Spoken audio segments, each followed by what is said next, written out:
बहुत सारे विषय, जानी बातें, अनजान दृष्टिकोण को देखेंगे। Let's welcome brother MD Jagan. Brother Jagan, welcome to the program. Daniel chapter 4। एक राजा जो परमेश्वर को नहीं जानता, पर वो अपोस्टल पॉल के जैसे ही कुछ लिखते हैं। इनफैक्ट लास्ट टाइम के एपिसोड में आपने कहा था this is the only chapter जहां एक राजा जो परमेश्वर को नहीं जानता उनका जिक्र बाइबल में है, ये हमने देखा। अब इस चैप्टर 4 को एक ड्रीम्स एंगल में, इस चैप्टर 4 को हम ड्रीम्स के एंगल में कैसे हम समझेंगे, ये जरा बताइए। यहाँ दूसरे अध्याय में एक स्वप्न देखा है जी ना। हाँ। उस स्वप्न में और इस स्वप्न में एक अंतर है। ये बहुत ही महत्वपूर्ण अंतर है। स्वप्न देखने वाला तो नबूकदनेस्सर ही है, बताने वाला दानियल है। उसमें कोई भी बदलाव नहीं है। उस स्वप्न और इस स्वप्न में क्या अंतर है, वो स्वप्न नबूकदनेस्सर ने नहीं बताया था। कहाँ वो स्वप्न क्या है मैं भूल गया, मैं जानता ही जी नहीं। हाँ। लेकिन यहाँ स्वप्न को बताने वाला ही नबूकदनेस्सर है। इसमें सबसे बड़ी बात क्या है, इस स्वप्न को वो बताता ही नहीं, इस वजह से कोई भी नहीं जान पा रहा था कि वो क्या समझ है। नहीं पाए, और कहा जाए तो वो राजा से ही पूछ रहे कि क्या हाँ। महाराज, बिना कहे आप ऐसे पूछ रहे हैं। न्याय पूछते हैं, लेकिन उस स्वप्न को बताकर उसका अर्थ भी दानियल ने बताया था। लेकिन यहाँ पर वो स्वप्न तो बता रहा है लेकिन उसका अर्थ नहीं बता पा रहा है। इसलिए कुछ अलग लग रहा है। कोई न कोई किसी न किसी कहानी तो सुनाई होगा, किसी ने भी। हर कोई एक कहानी बता रहा है, हाँ। ऐसा हम कहते हैं ना। देखिए वचन यहाँ क्या कहता है। जब ज्योतिषी, वचन 7, ज्योतिषी, तंत्री और कसदी, होनहार बताने वाले भीतर आए, मैंने उनको अपना स्वप्न बताया परंतु वे उसका फल न बता सके, इस तरह से कहता है। यहाँ परमेश्वर का एक और एंगल है। बिना कहे कर रहे हैं और कह के भी बता कर नहीं रहे हैं। पाए। अगर वो स्वप्न बताता तो सभी लोग अपना अपना अर्थ बता देते हाँ, हाँ, दूसरे मैं बात अध्याय कर में। रही हूँ। पर यहाँ पर ये कहानी ही बंद कर दी है। अब यहाँ पर इन लोगों को क्या कहना है वो जानते ही नहीं थे। देखिए ये परमेश्वर का, हमारे परमेश्वर का ये ऐसा गुण है। हम सर्वशक्तिमान परमेश्वर कहते हैं जी ना, हाँ। वो सर्वशक्तिमान को हम कई बार कम आंकते हैं। यानी हम तो उसे 100% समझ नहीं पाते समझ हैं। नहीं पाया। सारा को 2 बार राजा ले गए, एक बार फिरौन लेकर गया, एक बार अबीमेलेक लेकर गया। फिरौन जब ले जाता है तो सारा को छुड़ाने का जो तरीका था, और जब अबीमेलेक लेकर जाता है तब सारा को छुड़ाने का जो तरीका है बिल्कुल ही अलग था। यहाँ फिरौन से उसने बात की थी पर अबीमेलेक की पत्नी का गर्भ बंद किया। फिरौन का बाहरी चिन्ह था, यहाँ पर तो मेडिकल इशू था, यानी अंदरूनी बात थी। दोनों समय उसे एक ही तरह से छुड़ाया जा सकता था ना। अप्रोच ही बदल रहा है। अप्रोच ही बदल गया। इसी तरह यहाँ हुआ। स्वप्न याद नहीं, इसका कारण था कि वो कहानी बता देगा। कहता तुम यहाँ आओ, पर कहानी बताता नहीं। बताना नहीं कहता है। इस तरह सबके दिमाग पर कंट्रोल कर रहा है। वो विवरण नहीं दे पा रहे हैं। कुछ तो हो रहा है, इस तरह से कहते हैं। तो ये जो है वो परमेश्वर का एक गुण है। जी हाँ, यहाँ पर वो ऑलमाइटी का जो कॉन्सेप्ट है वो यहाँ पर है। एक बार मुझसे एक पास्टर ने कहा, एक विषय के बारे में बात कर रहे थे, आप परमेश्वर के बारे में क्या सोचते हैं? वो दुनिया के सभी लोगों को स्विच की तरह घुमा देते हैं, इस तरह से उन्होंने कहा। सामान्य रूप में फेज नहीं है, फर्स्ट फेज, सेकंड फेज, जैसे घर में होता है, इस तरह कहा, स्विच जैसे घुमा देते हैं। सच में उसे मानने वाले विश्वासी के मन को वो इसी तरह से स्विच की तरह घुमाते हैं। हाँ, नबूकदनेस्सर को भी बदल दिया ना। नबूकदनेस्सर को बदलते हैं। ये बाइबल के हिसाब से हमारे लिए आज भी है। देखिए इस समय में आप विदेशों में देखिए, अगुओं के ऊपर लोगों का प्रेम बस उंडेलते जा रहा है। कुछ समय काल में देखिए सभी लोगों का जो विरोध है उनके विरुद्ध में उमड़ता जी है। हाँ। कैसे सभी पर एक साथ आता है, कैसे सभी के साथ एक साथ होता है। कुछ संघर्षों को आप देखिए, अगुओं के बिना ही संघर्ष किया, फिर वो पूरे देश में फैला। कैसे क्या हुआ किसी को पता नहीं, तो लोगों के हृदय में वो इस तरह महसूस करते हैं। ये परमेश्वर का काम है। यहाँ पर ये है, सारे जो तांत्रिक थे उनका दिमाग बिल्कुल ब्लैंक हो गया। वो पूछ रहे हैं, पूछ के बताना है, पूछकर लेकिन बताना पूछ नहीं है, पा रहे। लेकिन पूछने पर भी कुछ नहीं बता पाते। दूसरी बात, इस सपने की खासियत क्या है ये पूछा जाए तो इससे परमेश्वर जो है, देखिए आज हम नबूकदनेस्सर के बारे में देख रहे हैं, पर हम इसे पूरी दुनिया के तरीके से पढ़ सकते हैं। पिछले एपिसोड में हमने कहा था उस समय का सुपर पावर, इस तरह कह सकते हैं। इसलिए वचन 10, जो दर्शन मैंने पलंग पर पाया वो ये है, मैंने देखा कि पृथ्वी के बीचों बीच एक वृक्ष लगा है, उसकी ऊंचाई बहुत बड़ी है। वो वृक्ष बड़ा होकर दृढ़ हो गया और उसकी ऊंचाई स्वर्ग तक पहुंची और वो सारी पृथ्वी की छोर तक दिखाई पड़ता था। ये वृक्ष यानी पेड़ इतना बड़ा हो गया, आकाश तक पहुंचा, इतना बड़ा, स्वर्ग तक, यानी ये स्काई। ये कहता है वो वृक्ष क्या है अगर ये पूछे तो यहाँ पर ये कहता है 21 और 22 में कहता है, जिसके पत्ते सुंदर और फल बहुत थे, जिसमें सबों के लिए भोजन था, जिसके नीचे मैदान के सब पशु रहते थे, जिसकी डालियों में आकाश की चिड़ियां बसेरा करती थी। हे राजा, वो तू ही है, तू महान और सामर्थी हो गया, तुम ही वो वृक्ष हो, कहता है। सीधा कह रहे हैं। स्ट्रेट कह दिया, तुम ही वो वृक्ष हो। सब आकर हे राजा तेरे ही राज्य में निवास करते हैं। देखिए, उदाहरण के लिए यहाँ पर आपसे कहता हूँ कि अंग्रेजों का साम्राज्य था, जी हाँ। वर्ल्ड वाइड उनका साम्राज्य फैला था। क्या हुआ? हमारे साम्राज्य का सूर्य अस्त नहीं होगा, ऐसे कहते थे। इसका अर्थ क्या है? सूर्य जिस देश में अस्त होता है, जिसे हम मानते हैं, वो उनका था। एक जगह सूर्य अस्त होता है तो दूसरी जगह उदय होता है ना, आप जानते हैं इस बात को। हाँ। सूर्योदय का देश भी उनका था, उस हद तक एक वास्ट एम्पायर उनका बड़ा साम्राज्य था। यहाँ पर यही बताया है, नबूकदनेस्सर का साम्राज्य उस समय ऐसे ही था, आकाश के जैसे विशाल था। देखिए, इसके बारे में एक और एंगल से हम कह सकते हैं, यानी इस हद तक उसकी महिमा, उसकी प्रतिष्ठा बड़ी हुई थी। उदाहरण के लिए चलिए अमेरिका को लेते हैं, यानी आज के समय में कहा जाए तो आकाश के समान विशाल, अगर इस तरह कहे तो अमेरिका ने अपने सैटेलाइट पहले वहां पर पहुंचाए, यानी इस तरह नासा। इस तरह से हम देखते हैं कि निरीक्षण में वो सबसे पहले चांद पर गया। इसी अमेरिका की अर्थव्यवस्था को हम देखते हैं कि अभी मानो व्हीलचेयर पर आ गई है, करेंसी गिर रही है, बैंक बंद हो रही है, ये सब देख रहे हैं हमारी आंखों के सामने। 90 साल से ये हो रहा है। 1931 में वर्ल्ड करेंसी इस तरह से आई थी। 1943 में हिरोशिमा नागासाकी में बम फेंक कर सुपर पावर बन गया, तो उसका विरोध करने के लिए पहले 70 साल में कोई भी नहीं था। अमेरिका को देखकर न डरने वाला देश नहीं था।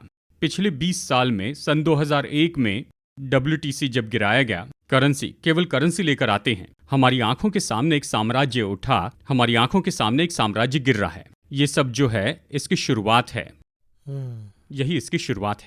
तो एक साम्राज्य उठाया गया, परमेश्वर ही ऐसे करते हैं। देखिए, ये बताया गया है, ये आज्ञा पहरुओं के निर्णय से और ये बात पवित्र लोगों के वचन से निकली कि जो जीवित हैं वे जान ले कि परम प्रधान परमेश्वर मनुष्यों के राज्य में प्रभुता करता है और उसको जिसे चाहे उसको दे देता है, और वो छोटे से छोटे मनुष्य को भी उस पर नियुक्त कर देता है। इस तरह वचन कहता है। परमेश्वरी राज्य देने वाले हैं, परमेश्वरी लेकर आते हैं। एक समय जब कुछ भी नहीं था, उस समय परमेश्वर बेबीलोन का साम्राज्य लेकर आए। इसमें क्या है पूछे तो उनका हृदय। इसमें क्यों गिरावट हुई? एक साम्राज्य का उठना, एक साम्राज्य का गिरना किस कारण है, उसे हम इस अध्याय 4 में अच्छे से देख पाते हैं। एक साम्राज्य, वो उस समय से इस समय तक रहा था। परमेश्वर को जो पसंद नहीं है वो है घमंड। दीन व्यक्ति पर परमेश्वर कृपा करते हैं। वचन ये कहता है, बेसिक क्वालिटी, घमंडी का इनकार करते हैं, विरोध करते हैं। ये जो घमंड है, देखिए, केवल राज्य ही नहीं, हाँ ये राज्य है, एक ऑर्गेनाइजेशन, एक घर या पढ़ाई, किसी में भी परमेश्वर को घमंड पसंद नहीं है। डाउनफॉल हो रहा। वही तो उसके पतन का पहला कदम था। मैं, मुझ जैसे, मेरे जैसे कोई आया है क्या, ये कहे तो सब खत्म हो जाएगा। यहाँ परेशानी क्या है? यहाँ इस वचन को पढ़ते हुए हम इस वचन को पढ़ते हैं, इसे आप अपनी भाषा में कल्पना करके देखिए। देखिए, इस वचन को पढ़ते हैं, वचन 30 और वचन 31। क्या ये बड़ा बेबीलोन नहीं जिसे मैं ही ने अपने बल और सामर्थ्य से राजनिवास होने को और अपने प्रताप की बढ़ाई के लिए बसाया है? इस तरह ये कहता है, यानी उसने ये कह दिया। इसमें बड़े हैरानी की बात तो अगला वचन है।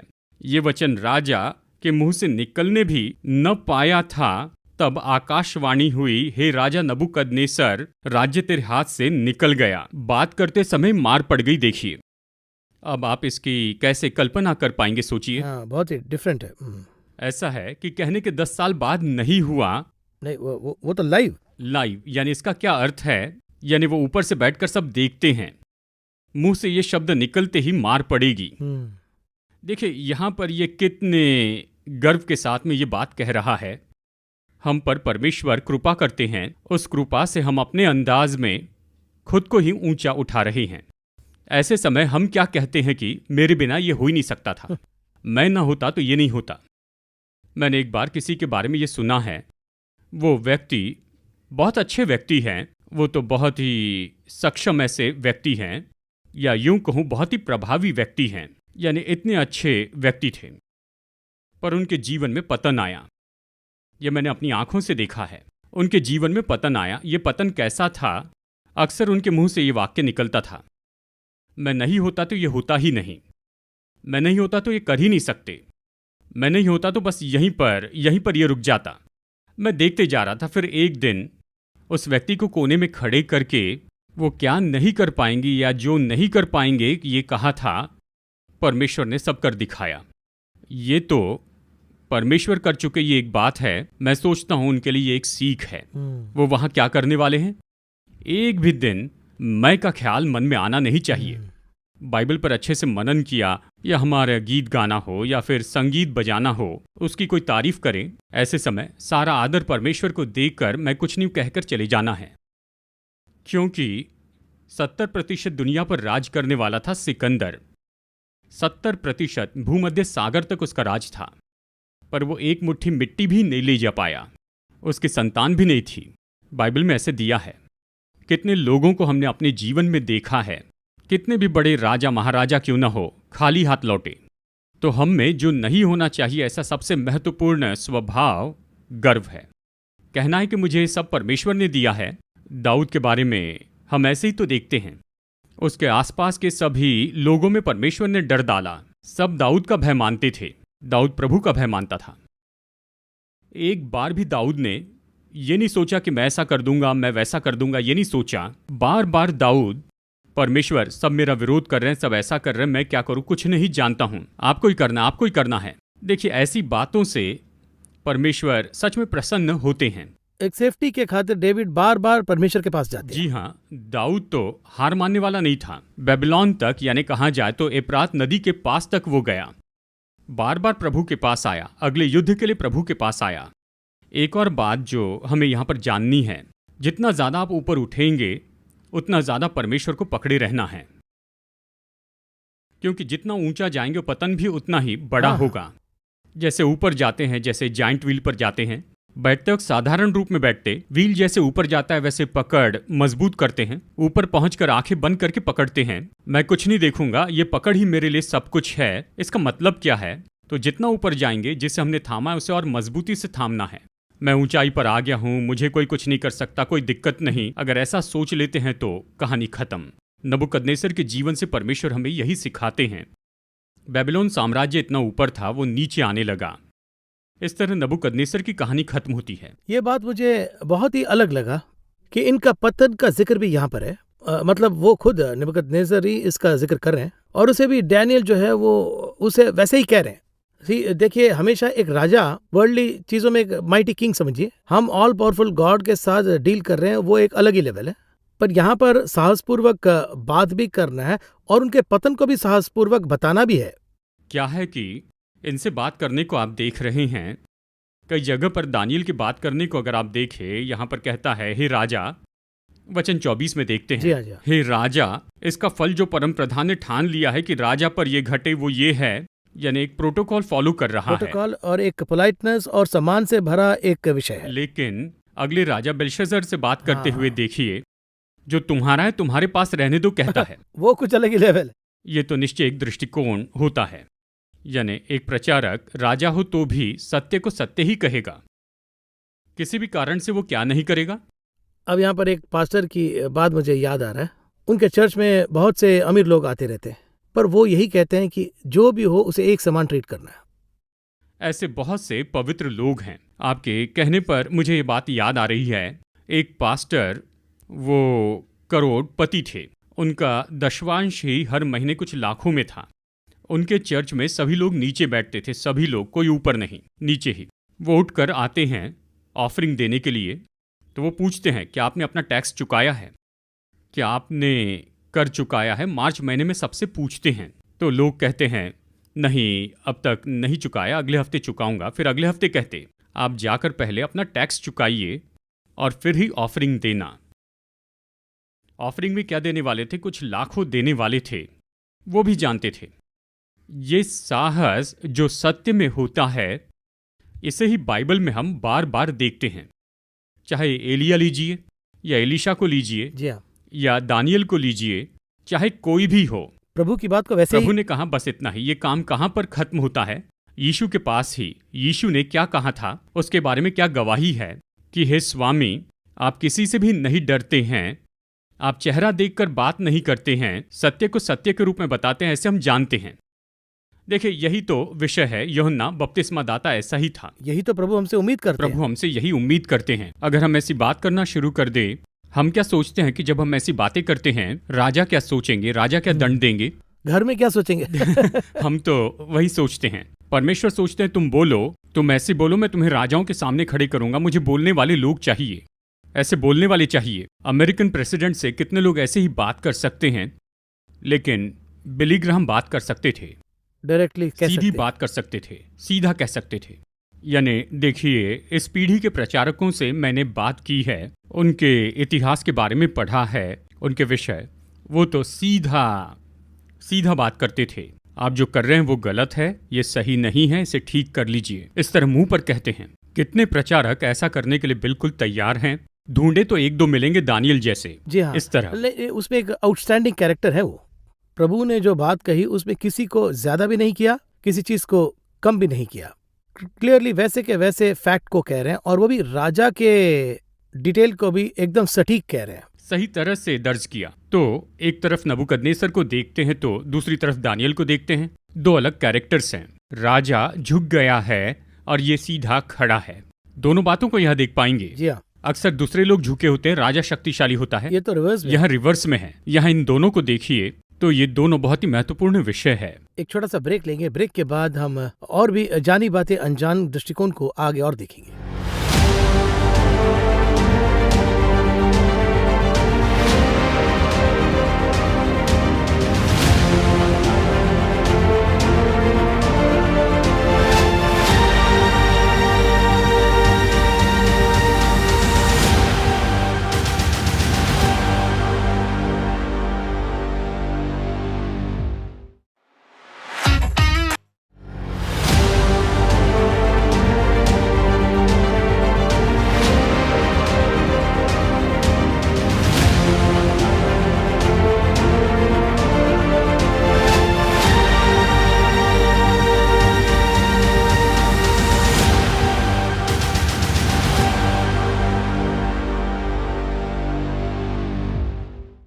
Welcome back after the break. Brother, हम इस 4th चैप्टर में एक अलग तरह के कॉन्टेक्स्ट के बारे में बात कर रहे हैं।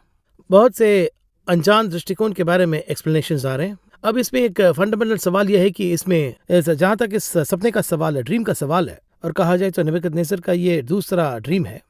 इतने बड़े एक राज्य के बारे में बात कर रहे हैं, एक बड़ा एम्पायर के बारे में बात कर रहे हैं, और वो वही है, ये ऐसा डैनियल भी मान रहे हैं। पर इसका पतन भी हो रहा है, और वो गर्व की बात है, ऐसा आपने कहा है, वो सब तो ठीक है। पर इस निर्माण में उन्नति के बारे में भी बताया गया है, पतन के बारे में बताया गया है। तो प्रभु की दृष्टि में ये सब दर्ज करने का कारण क्या हो सकता है? पहले के लोगों से आज के लोगों को सीखना है। देखिए यहाँ पर परमेश्वर क्या कहते हैं, ये पूछे तो एक वृक्ष आकाश में जितना बड़ा होता है, प्रभु अनुमति देते हैं, सभी को देते हैं। देखिए मैं कह रहा हूँ केवल राजाओं को ही नहीं देते हैं। एक ऑर्गेनाइजेशन, एक परिवार, एक सेवकाई, सभी को परमेश्वर मौका देते, एक ग्रोथ, एक उन्नति देते हैं। उस उन्नति में हमें बढ़ने का मौका देते हैं। हम कितने ऊंचे बढ़ सकते हैं, परमेश्वर आपको इसका अनुमति देते हैं कि आप आकाश तक ऊंचे उठे। परमेश्वर एक जगह कहते हैं कि कफरनहुम तुझे आकाश तक ऊंचा उठाया। इसका मतलब क्या है पूछे तो पूरी दुनिया में हमें उठाने की जो महिमा है वो केवल परमेश्वर के पास में ही है। हो सकता है हम बहुत नीचे स्तर पर हो, चरवाहे दाऊद जैसे, पर उसका साम्राज्य पूरे संसार का साम्राज्य बन सकता है। प्रभु कर सकते हैं। जब ऐसा होगा उसे कृपा समझना है। उसे बढ़ाने के लिए हमें योग्यता उपयोग करनी है। हमें जो भी है उसका उपयोग करते जाना है। करेक्ट। उपयोग होने के लिए वही कारण है, हम नहीं हैं। यानी हम में जो बात करने का टैलेंट है, या किसी में पढ़ने का टैलेंट है, या किसी में गाने का टैलेंट है, या फिर हो सकता है किसी में एडमिनिस्ट्रेशन का टैलेंट है, या किसी में लीड करने का टैलेंट है, ये हमारे अपने कारण नहीं, उनकी कृपा, उसकी कृपा जिसमें हम उपयोग किए जा रहे हैं। अगर वो चाहे तो उस कृपा को थोड़ा सा हटा दे तो हमारे पास के टैलेंट की कोई भी कदर नहीं होगी। ऐसा है कि जब एक समय कोई संगीत बजाता है वो सबके दिलों को छू लेता है, और अगर परमेश्वर साथ में नहीं है और वो संगीत बजाए तो आपको उससे नफरत होगी। कहते हैं ना कि जो चीज पॉजिटिव है वो वही नेगेटिव भी हो जाता है। बस अगले 10 साल में वो उसके विरोधी हो जाएंगे। बहुत से लोग, देखिए उदाहरण के लिए मैं किसी के बारे में नहीं कहता, बस ऐसे कहता हूँ, कुछ लोगों के गीत जब वो मसीह के करीब होते हैं तो उनके जो गीत हैं यह हमारे हृदय को यानी झिंझोड़ देते हैं, प्रभु के पास लाते। और जब वो परमेश्वर से दूर चले जाते हैं तो उन्हीं के दूसरे गीत या कहिए उनके कोई दूसरे एल्बम्स वो दिल को उस तरह से नहीं छूते हैं। वो मनोरंजन तो करते हैं लेकिन वो हमारे दिल से बात नहीं करते हैं। एक दिन जो गीत मुझे रुलाते थे वही गीत वो गा रहे हैं। वो गीत गाते जा रहे हैं और हमें रुलाते हैं, परमेश्वर के साथ में हमें मिलाते हैं। लेकिन वही व्यक्ति कुछ साल के बाद में वही गीत गाते हैं। जब वो मसीह के साथ नहीं होते हैं तो उनके गीत तो केवल शब्द होते हैं, वो आत्मा को नहीं छूते हैं। ये प्रोसेस ही परमेश्वर करते हैं। जब हम इस प्रोसेस पर ध्यान नहीं देते, गीत या संगीत पर ध्यान देते हैं या टैलेंट पर ही कॉन्सेंट्रेट करते हैं, वो सिर्फ टैलेंट है, सिर्फ एक एल्बम है या केवल एक संदेश है और वो सिर्फ एक काम बनकर रह जाता है। परमेश्वर उपयोग करेंगे ऐसे नहीं होता। तो हम प्रभु के निकट जब हम जाते हैं तो कुछ विषयों को हमें छोड़ देना है और सिर्फ प्रभु की ओर फोकस करके उनकी कृपा में चलना है। जी हाँ, यही तो है। हम जानते हैं, ये मेरा अनुभव है या मैं ये कर सकता हूं। जिस समय हम इस तरह से सोच लेते हैं तो प्रभु से दूर जाने लगते हैं। हर एक के लिए एक अनुभव रखा हुआ है, नल खोलेंगे तो पानी आएगा ही, ये सब हम जानते हैं। तो अब प्रभु के पास जाने की जरूरत नहीं है। जब भी जरूरत हो तो नल खोलूंगा और पानी ले लूंगा या फिर पंप चलाएंगे। इस तरह से आप कर सकते हैं, आएगा, लेकिन उसके बाद परमेश्वर साथ नहीं होंगे। मूसा ने कहा, प्रभु मैंने लाठी मारी, पानी आया, अब मैं क्या करूं? बस बोल, फिर से पूछना है। बोल, इस तरह से कहा। यही तो परमेश्वर उम्मीद करते हैं। सिर्फ एक बार करने से वो फार्मूला नहीं होता है। ये कोई फार्मूला नहीं है। देखिए, एक तरह से ये तो बस एक अनुभव है जो एक समय पाया था।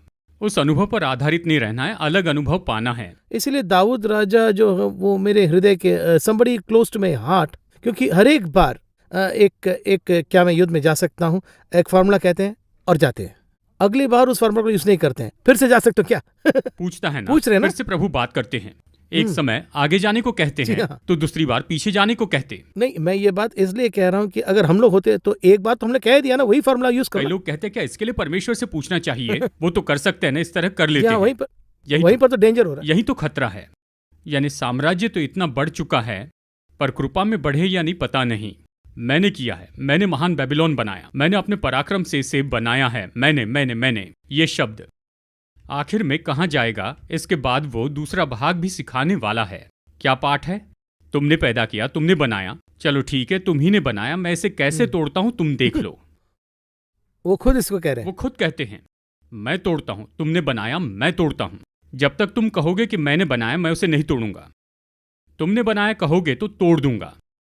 अभी तोड़ता हूं, देखो कितना बड़ा साम्राज्य हो, सुपर पावर, ऐसे चला जाएगा।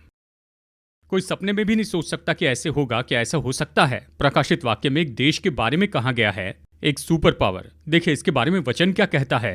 प्रकाशित वाक्य अध्याय 18 में है। वो क्या कह रहा है, अगर इस बात को गहराई से देखें, वचन 10 और 11 यहाँ पर हम पढ़ते हैं। उसकी पीड़ा के डर के मारे वे बड़ी दूर खड़े होकर कहेंगे, हे बड़े नगर बेबीलोन, हे बड़े नगर, हे दृढ़ नगर, हाय हाय, घड़ी भर में ही तुझे दंड मिल गया है। सिर्फ एक ही दिन एक दिन में ही। हे बड़े नगर, हे महानगर। एक दिन में एक देश नाश हो जाए, अगर ऐसा कहे तो, यानी 70 साल पहले ये कहते तो संभव नहीं था, लेकिन 1943 में एक दिन में एक शहर खत्म हो गया, हिरोशिमा नागासाकी। वो तो मनुष्य ने किया है और परमेश्वर ने निनवे को एक दिन में खत्म करना चाहा। कृपा से वो शहर बचा, बस परमेश्वर की करुणा से वो शहर बचा, उसके बनाने वाले के कारण नहीं रहा। तीरू शहर के बारे में एक हिस्ट्री है। तीरू शहर के बारे में, यानी उनकी शक्ति कितनी थी पता है। किनारे पर एक शहर है, पानी में द्वीप में एक शहर है, राजा द्वीप में है। इस किनारे से और द्वीप में बहुत ही अंतर था, यानी किनारे से द्वीप पर नहीं जा सकते थे, केवल नाव के सहारे ही द्वीप पर वहां पर पहुंचा जा सकता था। सिकंदर जो है वो उसे जीतने आ रहा था। जब वो आ रहा था तो आप ये पाएंगे तो सभी लोग उस शहर में यानी चले गए, पानी के द्वीप पर चले गए। केवल गए ही नहीं, सारी नाव वगैरह सब लेकर चले गए। तो बीच में जाने के लिए रास्ता नहीं था। लेकिन उस नगर के पाप के बारे में परमेश्वर ने क्या कहा, तेरा पाप तेरी मिट्टी कुरे देगा। आखिर में सिकंदर क्या करता है, कैसे जाकर उस राजा को पकड़ सकते हैं, इस बारे में सोच रहा था। इसके पास जहाज या बहुत बड़ी सेना तो नहीं थी, पानी में नहीं जा सकते थे। वो राजा धनी था, वहां पर बैठकर इनको देखकर हंसते जा रहा था। ये क्या करेंगे, क्या कर सकते हैं। आखिर में क्या हुआ पूछे तो अलेक्जेंडर के सेनापति लाइसेंडर ने निर्णय लिया, ये जो जमीन है इसे खोदते हैं। इसे खोद कर पुल बनाते हैं, ब्रिज बनाते हैं। तो उस नगर को पूरी तरह खोद दिया। ये हाँ। इतिहास में है, इतना महान काम खोद दिया, खोद कर ब्रिज बना दिया, मिट्टी खोद खोद कर पुल बनाया और जाकर राजा को पकड़ा, उस शहर को नाश किया।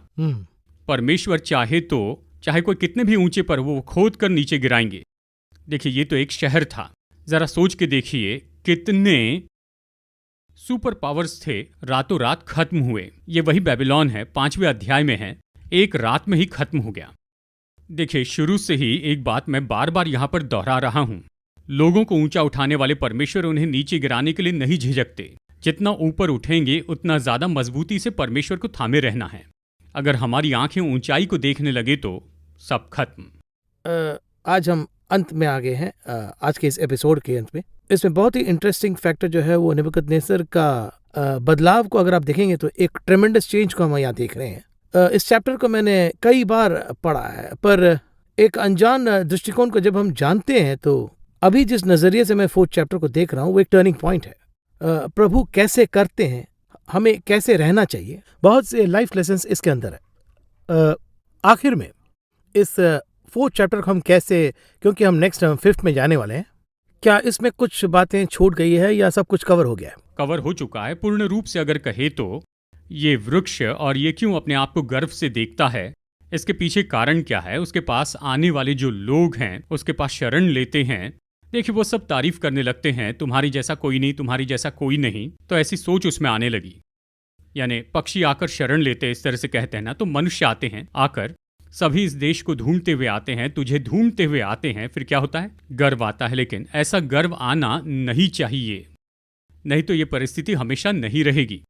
ये विचार हमें यहाँ से लेना चाहिए। जब भी कोई तारीफ करता है तो यह हमें अलग रूप में बदलता है, उस तारीफ को जगह नहीं देनी चाहिए। इस बारे में ही यहाँ पर पूरे विषय में समझाया गया है।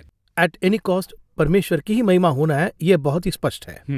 धन्यवाद ब्रदर जगन, हमने बहुत सारे विषयों में बात की। मुख्य रूप से इस चैप्टर 4 में बहुत सारे लाइफ लेसन्स है। अगले एपिसोड में और भी इंटरेस्टिंग बातें हैं। Again we'll meet again in another interesting episode of Daniel का दर्शन। इस कार्यक्रम